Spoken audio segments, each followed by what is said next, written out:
दोस्तों आज हम इस वीडियो में फ्रांस के सबसे अमीर और दुनिया के तीसरे सबसे अमीर व्यक्ति की बात करने वाले हैं, जिनका नाम बर्नार्ड अर्नोल्ट है।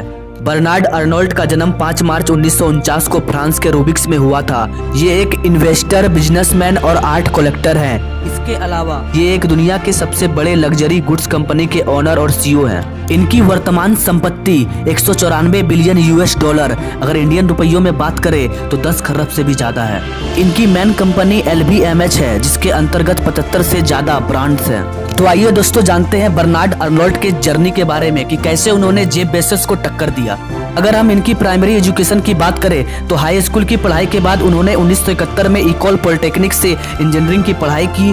ग्रेजुएशन के बाद वे अपने पिता जैन लियोन अर्नोल्ट की सिविल इंजीनियरिंग फेरेट सेबिनेल कंपनी में काम करने लगे और अपनी काबिलियत के दम पर वे तेजी से कंपनी को आगे बढ़ाने लगे।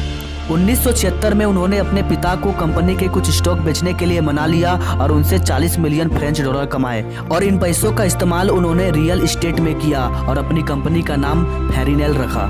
बर्नार्ड अर्नोल्ट तेजी से आगे बढ़ रहे थे, लेकिन फ्रेंच सोशलिस्ट के सत्ता में आने के बाद उन्हें और उनके फैमिली को जबरदस्ती देश से निकाल दिया गया और फिर वे यूनाइटेड स्टेट चले गए और यूएस में फैमिली बिजनेस ब्रांच शुरू करने की प्लानिंग करने लगे।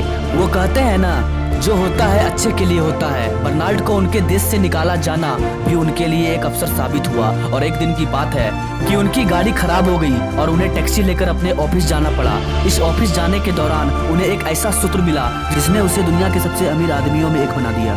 रास्ता लंबा होने की वजह से वो टैक्सी ड्राइवर से बात करने लगते हैं और टैक्सी ड्राइवर उन्हें पहचान जाता है और कहता है, सर आप तो यहाँ के नहीं लगते, आप कहाँ से आए हैं, आप कहीं बाहर के हो क्या? इस पर बर्नार्ड ने बताया कि वो फ्रांस के रहने वाले हैं और फिर बोले, फ्रांस के बारे में कुछ जानते हो? इस पर वह ड्राइवर मुस्कुराया और धीरे से बोला, सॉरी सर, मैं फ्रांस के बारे में ज्यादा तो नहीं जानता, पर हाँ मैंने क्रिस्टियान डियोर का नाम सुना है। टैक्सी ड्राइवर की यह बात बर्नार्ड अर्नोल्ट के दिमाग में घर कर गई और जब सन 1983 में फ्रांस की सत्ता में फिर से परिवर्तन हुआ तो अर्नोल्ट अपने फैमिली के साथ वापस फ्रांस लौट आए। फ्रांस लौट आने के बाद उनके मन में एक ही बात गूंज रही थी, वो टैक्सी ड्राइवर की बात। उन्हें लगा कि फ्रांस की पहचान उनके फैशन प्रोडक्ट से है, जिसके लिए उसे सारी दुनिया के लोग जानते हैं, इसलिए मुझे इस फील्ड में ही निवेश करना चाहिए। फिर क्या था दोस्तों, सन 1984 में लगातार घाटे में चल रही फ्रांस की चर्चित कंपनी बाउसेक बिकने के कगार पे आ पहुंची थी और उसका एक ब्रांड था क्रिस्टियान डियोर, जिसकी चर्चा टैक्सी ड्राइवर ने की थी। बर्नार्ड ने इसका फायदा उठाया और उस बाउसेक कंपनी को 95 बिलियन डॉलर में खरीद लिया। बर्नार्ड अर्नोल्ट ने सबसे पहली बार दुनिया का ध्यान अपनी तरफ तब खींचा था जब मार्च 2019 में उन्होंने वॉरेन बफेट को पछाड़कर दुनिया के तीसरे सबसे अमीर व्यक्ति बन गए थे। इसके बाद 20 जून 2019 को उन्होंने बिल गेट्स को भी पछाड़ दिया और वे दुनिया के दूसरे सबसे अमीर व्यक्ति बन गए।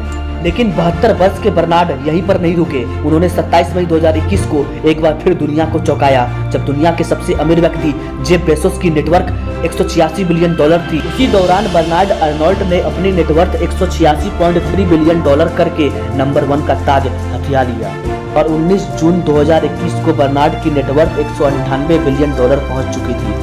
बर्नार्ड अर्नोल्ट ने गजब का दिमाग लगाया दोस्तों। उन्होंने देखा कि फ्रांस किस चीज से दुनिया में जानी जा रही है और उन्होंने उसी में अपना निवेश करना शुरू कर दिया और जैसे जैसे वो चीज आगे बढ़ती गई उस तरह वो भी आगे बढ़ते गए। लगभग हर सक्सेसफुल लोगों की यही कहानी है दोस्तों। उनमें यही खासियत है कि वो फ्यूचर को देखते हुए काम करते हैं। जो चीज आने वाले समय में इंसान को प्रभावित करेगी उसी चीज पर वो अपना निवेश करते हैं और उस चीज के आगे बढ़ने के साथ साथ वो खुद भी आगे बढ़ जाते हैं। दुनिया के सबसे अमीर आदमी इलोन मस्क और जेफ बेजोस ने भी यही किया था। इन्होंने देखा कि इंटरनेट आने वाले समय में पूरी दुनिया में छाने वाला है और वे इसी पर लग गए और जैसे जैसे इंटरनेट आगे बढ़ते गया वैसे वैसे ये भी आगे बढ़ते गए। इसलिए दोस्तों आप अपना स्टार्टअप करने से पहले ये जरूर देख ले कि आने वाले समय में ये चीज़ कहाँ होगी। क्या आने वाले 5-10 सालों में इसकी ज़रूरत लोगों में ख़त्म तो नहीं हो जाएगी? अगर ऐसा हुआ तो आप भी साथ साथ ख़त्म हो जाइएगा, आपकी कंपनी भी डूब जाएगी। आशा करता हूं कि बर्नार्ड अर्नोल्ट की इस छोटी सी जीवनी से आप लोगों ने बहुत कुछ सीखा होगा। आज के लिए इतना ही, कल फिर मिलते हैं एक नई इंस्पिरेशनल स्टोरीज के साथ। तब तक के लिए जय हिंद।